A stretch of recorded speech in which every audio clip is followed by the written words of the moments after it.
You can't carry every game. In the end, you're just 1/5 of the team. That's where having a duo is a great way to win more games. But are you making the best use out of your duo queue partner? If you're not playing together, you're probably not. Here's 7 tips to help you become the deadliest duo.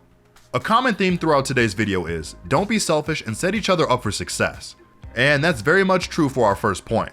Pick agents that work well together. You might be good at Reyna and Jett, but they're not going to create nearly as many opportunities and combinations as you could with an initiator. It's something you'll often see in ranked, the duelist duo queue, but if we're being realistic, any combination of Phoenix, Jett, Reyna, and Raze is just not going to be as versatile as one pairing a duelist with an initiator. Take Raze and Breach for example. The possibilities are endless. Breach's flashes paired with a quick double blast pack to follow up, or a stun paired with a grenade. Breach's ultimate to keep them in place while you soar in from above with your showstopper. If you're really set on playing fast and aggressive Valorant together, you gotta make sure your agents combine into a versatile mini-team with plenty of options. In a similar way, a Sentinel like Killjoy or Cypher is able to hold a lot of ground, but leaving them completely on their own is usually not the perfect play in ranked. After all, a solo Sentinel is still vulnerable to contact plays, or sneaky opponents prying for peeks. Here, having a controller duo that you can trust to always send out smokes right as you need them can be a big help. It makes the site much easier to hold, and so in return allows you freer rotations, meaning you can even somewhat rotate without getting punished. Now of course, we're not saying any agent's combo outside of Raze, Breach, or Killjoy Omen is automatic trolling, but we do want you to consider what kind of opportunities you create by combining agent picks. Reyna and Phoenix don't really work well together, but something like Jett and Sova gives you plenty of cool things to try. The next step, of course, is using your abilities to support each other. Different agents have different ability sets, and some are great at supporting others. The game is designed that way for a reason, to reward team play. If you're playing with a duo, make the most of them. Come up with a plan for the round whenever you can. A way in which you can set your duo up for an early kill, or support them as the enemies push the site. It can be something you come up with on the fly too. Let's say you're playing Skye on Ascent and rotating to A Heaven, your duo is playing behind Generator and the enemy are pushing the site. Call that you can flash Heaven for your teammate to peek out with. It can only benefit you to do this. The flash will be behind your teammate and there is very little risk. If you can time it right, your teammate can be fighting multiple blind enemies, and you can even swing out in time to help fight or trade. You might get some things wrong while you try new things. Everyone misses a flash from time to time, but don't worry, make mistakes and learn from them. They'll make you better.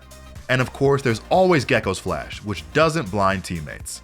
But before I move on with the rest of the guide, I quickly want to tell you about our website ProGuides.com.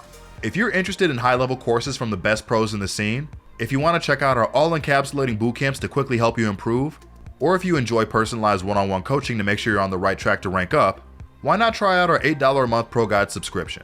Now on to tip number 3. Bait setups, crossfires, and contact plays. 3 things you won't hear often in ranked. Unless your teammates are accusing you of baiting, but use them right and they're essential to playing together at a high level. And the best thing is that it works well both as a defender and as an attacker once you get the spike planted. The first step is having a plan. It can be something simple, but make sure you describe how you will react when the opponents push you, who will have this fight, and how will the other person help them. For example, you call to your duo, I will peek on your contact. Now you're set up so that at the moment, the opponent's attention is drawn away, and then you will swing out and shoot them in the side. Bait setups are pretty much the opposite. Now you try to draw as much of the attention as you can to yourself, so that way they don't clear your teammate's position and now they're the one to come up with the kills. And finally, crossfires. There aren't many positions where you can play a good crossfire, but they can be a very deadly variation to your defense. You need to have positions where you have very similar lines of sight, but from opposite sides of where you expect the enemy to arrive. Now, we'll show you some examples to get your creativity flowing. First, a bait setup. We have player 1 on Jett with an operator, player 2 on Skye with a Phantom, and they're defending B site together on Pearl. Skye runs a B long and tucks into the corner to hide. Jett follows Skye up and positions in the same place, but holds B long for an early kill. Jett gets the kill and immediately dashes out to the pillar. The opponents rush to chase Jett down, and in their rush, they forgot to check the cubby at all. Skye shoots 2 in the side of the head before they even know what's happening. Here, Jett is successfully baited for Skye, and even got a kill doing it. The duo have just shut down the B-long push with some clever positioning. You can now see that the bait setup can be a powerful play. Of course, there's variations of this you could run. Skye could flash out instead and take the fight to them. If you choose the other agents, you'll have other options. If you've started thinking of your own plan, you're already on the way to perfecting bait plays. Second, we have a crossfire. Crossfires are very simple to understand, but they can be very effective too. Very simple positions like playing either side of the doorway and hookah can turn hard ecos into potential round wins. The way to get smart with crossfires is to create angles that don't normally exist. You can use smokes to do that, or in our next example, a Sage wall. We have player 1 on Sage and player 2 on Fade. They're defending A site together on Pearl, but this round is a force buy and all they can afford is Spectres and their abilities. Fade plays in the corner to the left of A main. Sage is on the right. Sage calls to a crossfire A main this round if they rush. As they hear footsteps approaching, they place their wall so that it gives them just enough cover to sit behind. The enemy break only the first segment of the wall and come rushing in. As they turn to fight Fade, Sage can unload a magazine of Spectre bullets into their backs, and this force buy has become suddenly dangerous. And finally, a contact play. Rushing through double doors is a common eco round play, so this round our duo of Killjoy and Skye is set up to counter just that. Killjoy plays inside connector, watching the cross in the archway. Skye waits at the bottom of B link, ready to swing out when they hear shooting or a call from their teammate. As the enemy rushes in, Killjoy gets the first kill and Skye swings out to take the fight and easily finishes off the eco players at long range. Of course, like the bait setup example, abilities such as Killjoy's Nano Swarm or Skye's Blinding Light can complement this setup too, and provide a variation if you've already used the position earlier in the game. Why do you want to fight for map control? The more you control, the more you deny your opponent's information and opportunities. But also simply, the process of taking map control with supporting abilities means that there's a good chance you get a kill in the process. If you're an initiator in Duelist Duo, you'll always want to be doing something active. The best way is to be trying to control an important area of the map. For example, if you're playing Pearl, art is a great part of the map to fight for. Mainly because it's easy to isolate a player, and if you can control it, you have the possibility for an A split and a connector lurk. If you're playing Fade and Jet, you can quickly prowler around the corner for your teammates to follow up on, and you'll still be there to trade. If you're Breach and Raze, you could take the same area of the map with a stun for Raze to follow up on. You can find quick and simple map control plays like this on every map, and just by playing together, you'll be a step above a lot of other players in your game who wander around alone.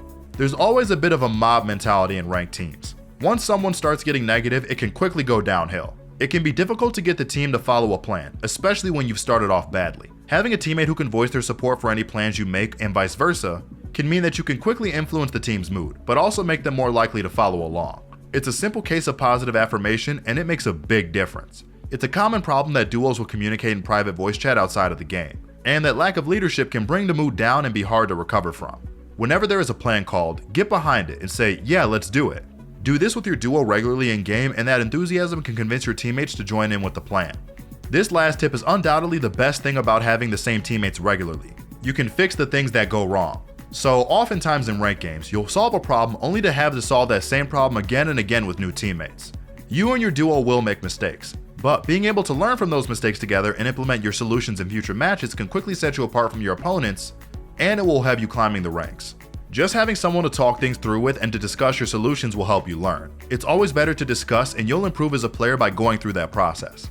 You can start to build a few go-to set plays, and have variations from them to deal with certain styles of plays and problems that you faced in the past. All those little tweaks you make and new things you come up with can be building and building until you feel like you're prepared for anything, anywhere. Oh, and lastly, a little something to make sure your trades go a lot more smoothly. And while this really applies everywhere, not just with duos, having a duo you can trust to trade you can make this a lot easier to execute. Here's the thing. When you peek an angle not just by yourself but with multiple teammates, you have to approach it a little bit differently. When you have a teammate behind you and you want to peek that opponent holding, you need to be a little bit selfless. Give yourself a worse chance of getting that kill. But in the process of that, ensure at the very least a trade. Not exactly a pop-in swing, but definitely enough to give a second next to you room to peek the same guy as well. That's called a double swing, and you really should be using it everywhere. When you're in a 2v1 clutch, 3, 2, 1, double swing. Is a guy isolated on site? 3, 2, 1, double swing. But also when you're just entering and you aren't completely sure where the enemies might be, make sure you actually give your trade frags room to, trade. If you peek straight onto the angle and try to hit a clean one tap yourself, you're opening up the opportunity for your opponents to do it to you first. And if that happens, you can't blame your teammates for not being ready to trade you. And that's going to wrap up the guide. Leave a like if you enjoyed it, and subscribe if you want to see more videos just like this one. This has been your host Sergeant Frost, and thank you so much for watching, and I'll see you all in the next one.